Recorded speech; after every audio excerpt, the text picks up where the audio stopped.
Hello and welcome everyone, I am Madals, welcome to some more Heart of the Swarm beta action. Today, on Daybreak, looking at a PvZ, let me introduce the two players. In the top right, we do have for Team Neurosoft, it is Welmu. And now his opponent down in the lower left, we do have the Blue Zerg, it is Revolution. So, PvZ Daybreak is a great map, PvZ is a great matchup, and everything should be really exciting to be honest. And as a result, I'm hoping for some good strategies from both of them. Heart of the Swarm really made some interesting stuff. It's Welmu who I'm really going to be watching because I think that's where the fun is going to come from. He does some pretty interesting things. Revolution, he has options too. I mean, he could go for Swarm Host Corruptor, Roach Hydra, Ling Roach all-ins, he can go for Muta style play. One of the coolest builds I've actually seen, which is a bit of a unusual one, is from TLO where he goes Swarm Host Nidus Queen. And he just like chucks a Nidus down, literally like there, and then suddenly jumps out with a whole ton of Swarm Hosts, chucks out the Queens as well, and just like, come at me bro, because you aren't getting any of this, and it is awesome to watch, it is such a cool build. And if it gets scouted, it gets shut down pretty hard. But that's beside the point. Hopefully Welmu is going to be going for something cool, like carriers, because carriers are awesome. SkyToss is actually a genuinely really good build to go for against Zerg. SkyToss really consists of Void Ray Carrier, and then late game, adding in some High Templar with Storm just to shred through Hydras. And it is just so ridiculously good. It's near unbeatable. But you've got to get it up first, and it does take an awfully long time to get that composition together. So, what we're seeing from Welmu is he's just got this probe on patrol command, which is really nice. He's got the spawning pool coming down. Seeing that, meanwhile, we're going to be going a Nexus first. So, really economical build focus, really just trying to get as much out in terms of what he can do. Daybreak has a long rush distance, so you can afford to do this sort of thing. Absolutely fine. The drone now coming down will get the hatchery without the probe block. Probe, you had but two jobs. Job 1 was to scout, job 2 was to make sure that hatchery didn't go down. And I suppose you did one of your two jobs, so you're average at best as a worker, but don't worry. You're getting pushed back now, getting killed, gonna go. Are you gonna try and harass a little bit more, Probe? Come on, you can do this. You can. No, you're just gonna. Yeah. Okay, he's just gonna dance around a little bit. That's fine. Anyway, back to Welmu's base. I should actually probably point out, if I've gone slightly hyperactive / insane, it's because I've been casting for 8 hours solid.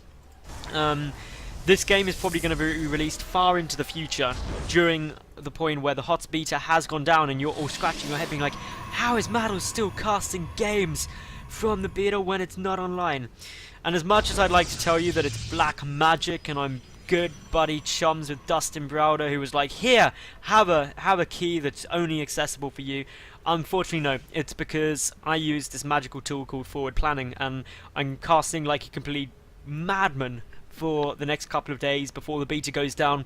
Hopefully going to be getting about 50 to 100 games cast, and then I can upload them all and be like, hey, guess what, beta everybody, to fill your beta needs before the game launches. Scrub up on the good strategy, so when that real ladder goes live, you can go out and absolutely own on it and get to GM and cool stuff like that. I don't think I will. I'm honestly, seriously, when the game launches, oh no, well, the game has already launched, but this is in the future. It may be in the past now, but when you're watching this, of course. But I'm going to be at The Game, which is like a massive game company in the UK, and we are going to be launching, we're saying farewell to Wings of Liberty at the launch party for Heart of the Swarm in the UK, so that's awesome. I'm casting there, I'm super excited about it, and just generally, it's going to be good fun times actually. I'm really looking forward to it. So yeah, back to this game though. The reason I went on a bit of a tangent without interrupting myself is nothing surprising was happening. Third came down, no gas yet, that should be coming up in about 10 supply or so, around 40 to 45. Meanwhile for Welmu, he's getting up to +1 ground weapon, so I'm thinking gateway pushes is really what's sitting in the back of my mind, although he does have 3 gas, so that's quite gas heavy at this stage. He's got the mothership core coming out early, before he's got any tech as well, so that's going to allow him to just poke and prod with a Zealot, with a Stalker, etc. if he wants to. Also be a bit more defended, just with a Photon Overcharge in case of any big 2-base all-ins, because Welmu's vision, I don't know, he does know that that third base is down, so he shouldn't actually be too worried.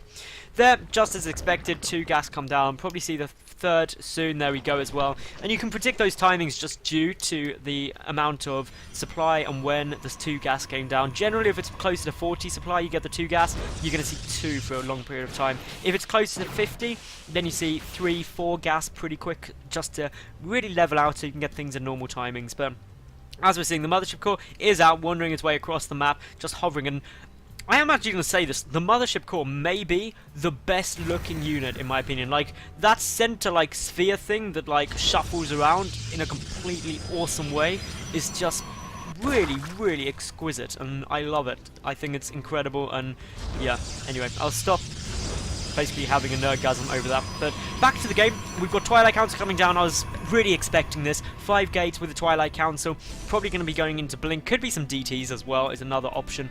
Just is really quite effective. The Mothership Core giving vision of the high ground to allow the Overlord to get sniped out. So that's going to when supply blocks the Zerg player. That's frustrating. It's annoying. Spore Crawlers are coming down. I'm not quite sure what these are in response to, unless he's thinking there's DTs coming. Scouting information wise, he hasn't seen anything, to be fair, so maybe just blindly thinking it's going to be Oracles. Everyone sees White Ra go Oracles against Zerg every single game, and therefore it's fair to assume that it could be Oracles. But Welmu, no, he's mixing things up. He's going to push into this third. He's got Blink coming down. And the reason this build is so strong is because the Mothership Core. As you can see, all of these drones having to get pulled back, because otherwise they're going to die. Only a few Stalkers here, not even Blink yet. The Mothership Core just giving extra damage. His hatchery could be in a huge amount of problems. Speed not yet done, and even if the Zerglings get a fantastic surround, it's not a problem for Welmu. Mass recall, you're out of there, you take no damage, but Revolution is in a serious amount of problems, because this hatchery is dead, it is gone, and once you're level with bases with a Protoss player, especially this early on, you can have some major issues. That Overlord definitely going to die. He popped out in the wrong part of town, and yeah, Zerglings, they're down. +1 missile attack coming. Roach is trying to get down as well, but Blink is only about 70 now seconds away.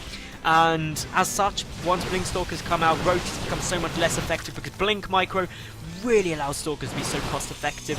The energy on this Mothership Core really racking up enough for a time warp and a mass recall in just 7 energies time, so that's going to help. But here comes the Stalkers, they're just poking, they're prodding. The Zerglings do not want to go in a head-on engagement, they want to try and get us around, want to try and get maximum surface area, prevent the Stalkers from getting away, but with Blink, that's going to be really tough to achieve. So +1 is already done, +2 is nearly finished as well. Welmu likely waiting for that and Blink to both be finished before he goes for the kill, but the Roach is trying to move forward, trying to just bait them back. A good time warp goes down. That's going to prevent the Roaches from getting away too easy, allowing the Stalkers to get a couple of free volleys off, which is always good news. Blink is now complete. Another time warp, so there will be no escape now. Welmu is definitely going for the engagement. And as we can see, using those time warps just as somewhere to back away into. Blink being used very effectively. +2 is already finished. The Mothership Core supplying a little bit of extra damage. Great Blink Micro out of Welmu, who currently has lost only 175 resources. Drones are getting pulled, which is never a good sign. And Revolution, he is desperately trying to hold on, but the Roaches, they're dealing some good damage. The Stalkers are blinking back. Stalkers coming from the other side. Such superior numbers for Welmu at the moment. The drones are dying. The Roaches are not dying yet, but these Stalkers from the side are definitely going to put an end to that. Such good Blink Micro. The Mothership Core unfortunately falls, but Welmu, he only lost just under 1,500 resources there compared to over 5,000 of Revolution. So cost effective, such good micro, seriously impressive. Go check him out. Now, of course, everyone, if you did enjoy the cast, make sure you like the video, leave a cool comment, and of course subscribe. I get new games up daily, and I don't want you to miss any cool StarCraft action. So thank you very much for watching. I'm Madals. Catch you again tomorrow for yet another new game.